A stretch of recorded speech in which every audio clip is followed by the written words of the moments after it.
Right now, someone is drinking their third cup of coffee before 10 a.m. Someone else is cracking open an energy drink before a shift. Someone else is sipping tea or eating a chocolate bar or popping a caffeine pill before a final exam. Altogether, humans drink enough coffee alone to account for over 2 billion cups a day. Add tea, soda, energy drinks, and chocolate, and the total amount of caffeine consumed worldwide adds up to roughly one dose for every single human being on the planet, every day. 9 out of 10 adults use it regularly. That makes caffeine the most widely used drug on Earth. Not alcohol, not nicotine, caffeine. And almost nobody thinks of it as a drug at all. So how did an entire species end up hooked on the same chemical everywhere all at once? The answer starts millions of years before humans even existed, with a plant trying to stop insects from eating it. Caffeine wasn't made for us. Deep in the leaves and seeds of certain plants, caffeine is a weapon. When insects bite into a caffeine-rich leaf or seed, the chemical floods their tiny nervous systems, throws their bodies into chaos, and in high enough doses, kills them outright. Mosquito larvae exposed to caffeine become so uncoordinated they can't even swim and drown. It's not an accident. It's pest control built directly into the plant. This trick worked so well that evolution invented it more than once. Completely unrelated plant families on different continents separately stumbled on the exact same chemical solution. Coffee plants in Africa, tea plants in Asia, cacao trees in Central America, guarana vines in yerba mate in South America, cola nuts in West Africa. None of them copied each other. They all just arrived at caffeine independently because it worked that well. Today, caffeine shows up naturally in over 60 different plant species around the world. Here's the strange twist. The same chemical built to paralyze insects does something completely different in a human brain. In us, it doesn't shut things down. It blocks a chemical called adenosine, the substance your brain uses to tell you it's getting tired. With adenosine blocked, your brain simply never gets the tired signal. You feel sharp, alert, awake. At some point, deep in prehistory, a human somewhere chewed on a caffeine-containing leaf, seed, or berry, and instead of getting sick, felt something completely new. Focused, energized, different. Nowhere is that discovery better documented than in Mesoamerica with a plant called cacao.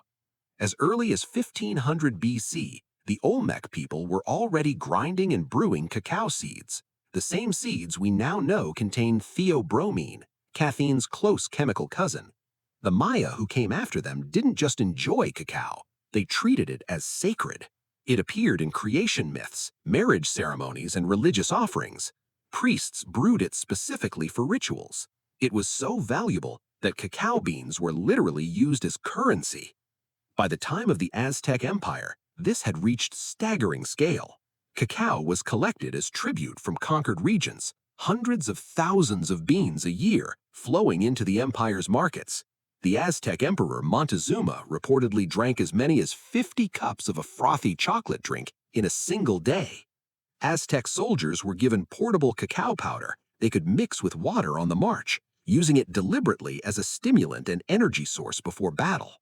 Thousands of miles away on the other side of the world, a completely different plant was starting its own journey, and this one comes with a story so good it's been retold for over 1,000 years, even though historians can't confirm a word of it actually happened.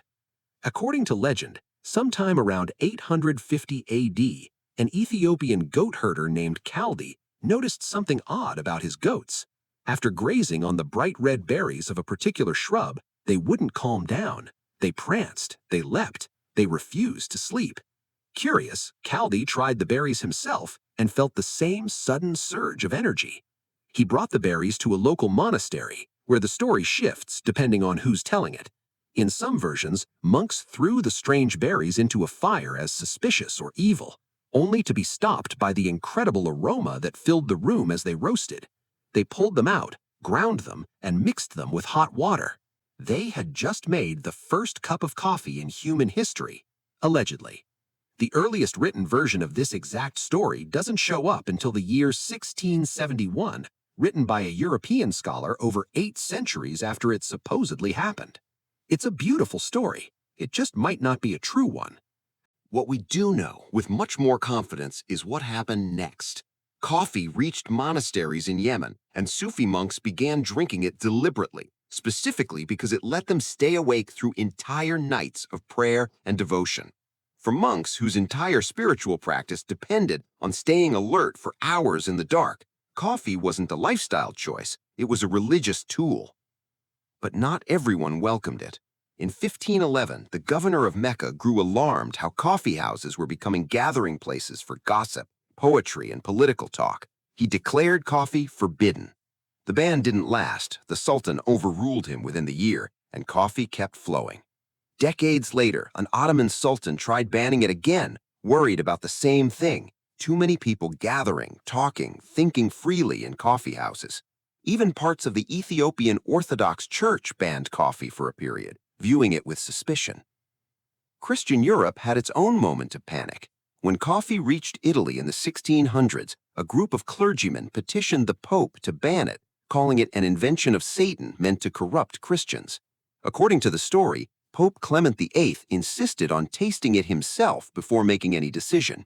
He reportedly loved it so much that instead of banning it, he joked that it was so delicious it would be a shame to leave it only to non-believers, and had it symbolically baptized as an acceptable Christian drink instead. For a long time, Arabia guarded coffee like a state secret. Exporting live, fertile coffee beans was illegal. Every bean leaving the region was boiled or partially roasted first, specifically to destroy its ability to grow into a new plant anywhere else. The monopoly held for centuries. Then, sometime in the 1600s, a pilgrim named Baba Budan traveled to Mecca and smuggled 7 raw, fertile coffee beans out of the region, strapped against his own body. He carried them home to India and planted them in the hills of Karnataka. Those 7 beans are considered the ancestors of coffee farming across an entire continent. The hills where he planted them still carry his name today. From there, coffee moved into Ottoman coffee houses, then Venice, then across Europe entirely, carried by trade, curiosity, and the simple fact that it worked. So, here's where this leaves us today. Caffeine is completely legal, unregulated almost everywhere, sold on every street corner, and biologically, it absolutely produces real physical dependence. Drink it daily and your brain adapts within 1 to 2 weeks, quietly growing more receptors to compensate for the chemical constantly blocking your tiredness signal. Stop suddenly, and those extra receptors are left with nothing to block, which is exactly why skipping your usual coffee can trigger a genuine headache, fatigue, and irritability within a day or two. Whether that counts as addiction is still debated by scientists. What isn't debated is this: once your brain adjusts to functioning at a caffeinated baseline, going back to functioning without it can feel noticeably harder, even if nothing is technically wrong with you. Which might be the most human part of this entire 5,000-year story. A chemical a plant invented purely to kill insects turned out to sharpen the human mind so reliably, so consistently, across every continent and every unrelated culture, that once people found it, stopping was never really the point.